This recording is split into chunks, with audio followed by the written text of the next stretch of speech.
We are following a very destructive model of development.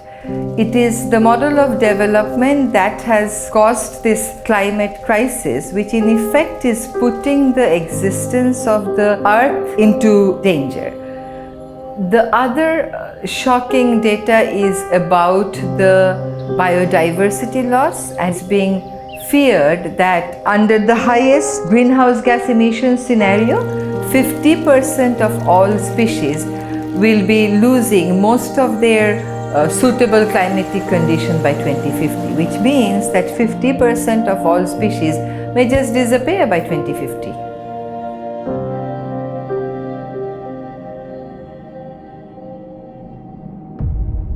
Ecocide refers to the worst examples of harm to nature. We could be talking about serious deforestation, about the destruction of marine ecosystems. Think of maybe Deepwater Horizon or Fukushima.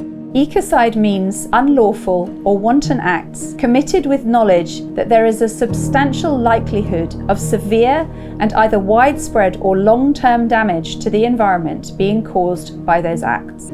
Decades of repeated destruction of ecocide over many years, committed repeatedly and relentlessly, is a direct cause of the global crisis we're now facing. And we can reduce greenhouse gas emissions as much as we like, but if we don't stop destroying the ecosystems around us, it's going to be impossible to make the kind of difference we need to make. If ecocide continues, we will make the earth unlivable.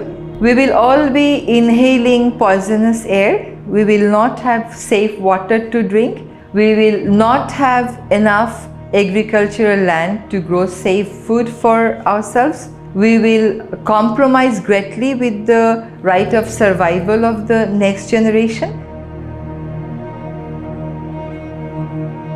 Agricultural lands are heavily contaminated with chemical pesticides and fertilizers, which means that we are not growing safe food for ourselves. If we continue to emit greenhouse gases the way we are doing now, it will lead to sea level rise. If their sea level rises above 1.5 meter, 52 island countries will disappear from the globe. We will lose 52 distinct civilizations, 52 or more traditions and rich history. So if we do not address ecocide, we will not only be losing countries, we'll be losing cultures, we'll be losing traditions. That's something we must not allow to happen.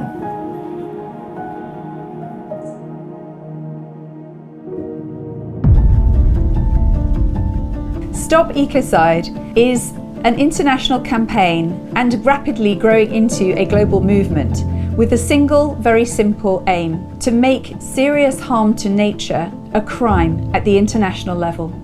Ecocide law helps to mitigate the climate crisis because it's addressing one of the root causes.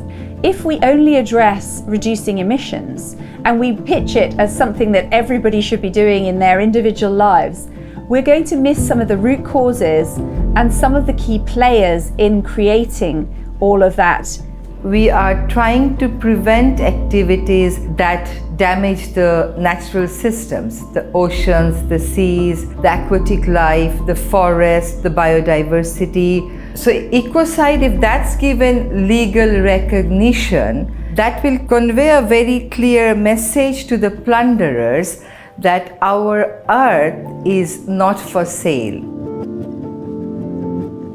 Criminalizing ecocide at the highest international level can have several effects. First and foremost, it creates an enforceable deterrent for key decision makers, because international crimes are aimed at those people in positions of superior responsibility whose decisions can affect huge projects. Just as with the international crime of genocide, one doesn't prosecute the foot soldiers, but the controlling minds. These could be corporate actors, they could be government ministers, they could even be heads of state, but it has to be an actual person as opposed to a corporation or a government. It would be the key decision makers in a given project that would be held personally, criminally responsible for severe harm. And that's hugely important because at the moment, severe environmental destruction continues with impunity around the world.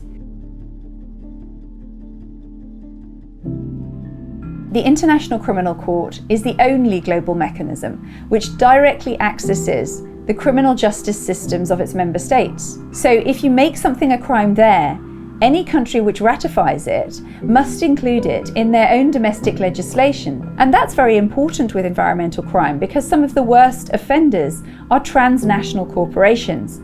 It is powerful because it is demanding accountability and is trying to put an end to the culture of impunity. It is questioning the inaction against crimes that were being done to the Mother Earth in the name of development and economic prosperity.